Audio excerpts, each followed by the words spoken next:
setiap perlombaan sekalipun telah menanggalkan apapun yang menjadi beban yang menghalangi, namun tidak tertutup kemungkinan seseorang bisa jatuh dan merasa lelah. Demikian juga dalam perjalanan perlombaan iman kita. Mungkin kita sudah serius ikut berlomba, bahkan sudah melepaskan beban-beban yang merintangi, bahkan kita sudah meninggalkan setiap dosa kita. Tetapi kerap kali kita juga bisa dalam posisi seperti berada dalam sebuah kelelahan atau jatuh. Itu hal biasa dan lumrah. Bahkan saudara, orang-orang yang kita sebut menjadi saksi pun seperti Abraham, Daud, Nuh dan lain sebagainya. Mereka disebut menjadi saksi yang membuktikan bahwa mereka menang atas pertarungan perlombaan iman yang diwajibkan kepada mereka. Mereka pun tidak luput dari sebuah kelemahan, dari sebuah kesalahan. Bahkan beberapa di antara mereka pernah jatuh. Kalau kita pun mungkin pada kondisi hari ini merasa lemah atau seperti merasa lelah ataupun mungkin kita jatuh, itu biasa, itu lumrah. Justru yang tidak biasa kalau orang tidak pernah lemah atau tidak pernah jatuh atau tidak pernah lelah. Kalau begitu orang-orang yang menjadi saksi, yang pernah membuktikan mereka menang dalam perlombaan iman, toh juga pernah jatuh dan mereka pernah lelah. Kenapa mereka menjadi contoh bagi kita? Kenapa mereka menjadi saksi? Nah, ini perbedaannya saudara.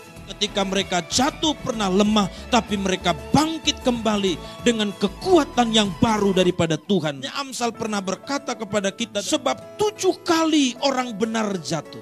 Ini sebenarnya menegaskan berkali-kali bisa jatuh. Tapi catat ya, jangan direncanakan untuk jatuh. Kalau saudara merencanakan untuk jatuh, oh itu sudah sikap kurang ajar. Itu mencobai Tuhan. Orang benar jatuh tidak diduga atau tidak direncanakan. Kita kan sering begitu saudara. Tiba-tiba mungkin ada sesuatu yang memacu amarah kita. Bisa kita tiba-tiba tanpa sadar diri meledakkan amarah kita. Sampai kita seperti lupa diri. Lalu setelah itu kita mulai sadar lagi. Bodoh kali laku tadi, kok ngomong itu tadi.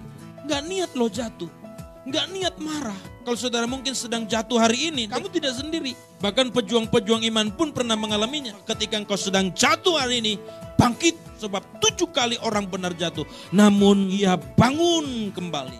Tetapi orang fasik akan roboh dalam bencana. Mungkin ada di antara saudara yang jatuh begitu dalam. Engkau mungkin disingkirkan orang, engkau mungkin dibully orang, engkau mungkin dihakimi orang, engkau mungkin divonis orang. Engkau harus bangkit kembali. Tidak peduli seberapa jijik orang melihat engkau hari ini. Tidak ada orang lagi yang bersahabat dengan engkau. Engkau tidak boleh terkungkung dalam kelemahan itu. Engkau tidak boleh terpuruk oleh intimidasi-intimidasi yang ada dalam pikiranmu. Termasuk juga setan mengintimidasimu. Engkau mungkin merasa aku tidak bernilai lagi, aku tidak berarti lagi. Tidak ada lagi orang yang bisa menerima aku. Aku sudah bejat, aku sudah rusak. Tapi yang harus kau lakukan bangkit kembali. Bangkit kembali. Tuhan masih memberikan kesempatan dan kasih karunia-Nya kepadamu. Sama seperti seorang wanita penzina yang ketahuan, yang ditangkap oleh para imam-imam, bahkan juga orang-orang Yahudi pada kala itu. Lalu itu diseret dan dibawa ke hadapan Tuhan Yesus. Mereka berkata, guru, wanita ini ketahuan berzina.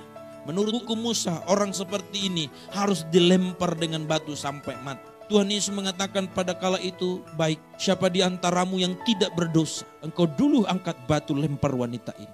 Dan Alkitab mengatakan tidak ada orang yang berani mengangkat batu dan melempar wanita itu. Sebab semua orang itulah orang-orang berdosa, walau dosanya berbeda. Yesus bicara pada wanita itu. Dia tidak berkata bicara memaki-maki, kurang ngajar kau, setan kau, kuntilanak kau. Buat malu aja kau, mati aja kau, gantung diri aja kau sekalian. Bukan itu yang dikatakan Tuhan Yesus. Tapi Tuhan Yesus berkata kepada dia, hai wanita, adakah orang yang menghukum engkau? Aku pun tidak menghukum engkau. Pergilah, artinya bangkitlah. Tapi jangan berbuat dosa lagi. Pesan terakhir itu menjadi kesimpulan. Jangan berbuat dosa lagi. Dunia yang sedang kita hidupi hari ini seolah-olah pergaulan bebas itu hal yang biasa. Engkau harus terus menerus jatuh bangkit lagi, jatuh bangkit lagi. Terus bersabar, terus tabah. Jangan pernah berpikir untuk berhenti. Jangan pernah berpikir untuk menyerah. Sebab seburuk apapun engkau hari ini, engkau pasti bisa diubah dan dipulihkan Tuhan. Katakan amin.